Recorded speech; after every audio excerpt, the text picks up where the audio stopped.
ಒಂದು ಊರಿನಲ್ಲಿ ಒಬ್ಬ ಕಳ್ಳನಿದ್ದನು. ಅವನು ಯಾರ ಕೈಗೆ ಸಿಗದೆ ಊರಿಂದ ಊರಿಗೆ ತಿರುಗಿ ಕಳ್ಳತನ ಮಾಡಿಯೇ ಜೀವನ ಸಾಗಿಸುತ್ತಿದ್ದನು. ಹೀಗೆ ಒಂದು ದಿನ ಒಂದು ಊರಿಗೆ ಕಳ್ಳತನ ಮಾಡಲು ಬಂದ. ಆ ಊರಿನಲ್ಲಿ ಯಾರೂ ಅಷ್ಟೇನು ಸ್ಥಿತಿವಂತರಾಗಿರಲಿಲ್ಲ. ಹಾಗಾಗಿ ಆ ಊರಲ್ಲಿ ಕಳ್ಳನು ಸುಮಾರು ಮನೆ ಕೊಳ್ಳೆ ಹೊಡೆಯಲು ಪ್ರಯತ್ನ ಮಾಡಿದರೂ ಅವನಿಗೆ ಏನೂ ಸಿಗಲಿಲ್ಲ. ಕೊನೆಗೆ ಆ ಊರಲ್ಲಿ ಒಂದು ರಾತ್ರಿ ಮನೆಯೊಂದರಲ್ಲಿ ಕುದುರೆಯನ್ನು ಕಂಡು ಅದನ್ನೇ ಕದ್ದನು. ಆ ರಾತ್ರಿಯೇ ಕಳ್ಳನು ಕುದುರೆಯನ್ನು ಓಡಿಸಿಕೊಂಡು ಹೋಗುತ್ತಿರುವಳು ನೋಡುತ್ತಲೇ ಬೆಳಕು ಹರಿಯಿತು. ಅಷ್ಟು ಹೊತ್ತಿಗೆ ಅವನು ಒಂದು ದೊಡ್ಡ ಊರಿಗೆ ಬಂದು ಸೇರಿದನು. ಆ ಊರಲ್ಲಿ ಒಂದು ಸಂತೆ ನಡೆಯುತ್ತಿತ್ತು.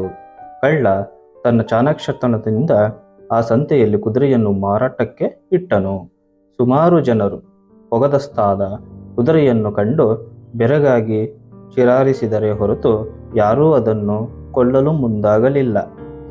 ಹೀಗೆ ಹೊತ್ತು ಕಳೆಯಿತು. ಸಂಜೆಯಾಯಿತು.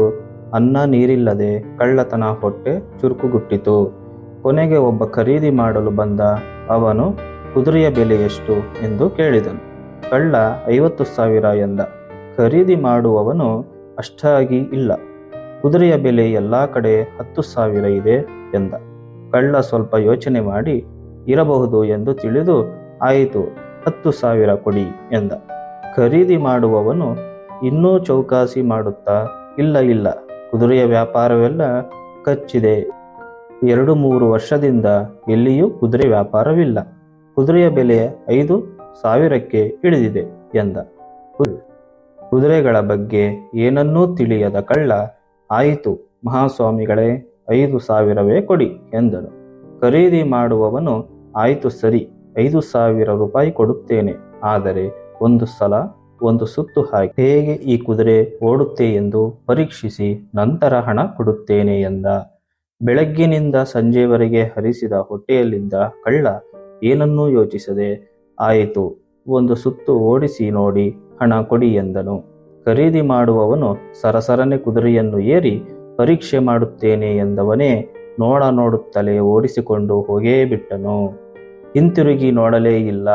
ಖರೀದಿ ನೆಪದಲ್ಲಿ ಬಂದವನು ಈ ಕಳ್ಳನಿಗಿಂತ ದೊಡ್ಡ ಕಳ್ಳನಾಗಿದ್ದ. ಕೊನೆಗೆ ಈ ಸಣ್ಣ ಕಳ್ಳನನ್ನು ಆರಕ್ಷಕರು ಸೆರೆ ಹಿಡಿದರು. ಸೆರೆಮನೆಯಲ್ಲಿ ಕೂಡಿ ಹಾಕಿದರು.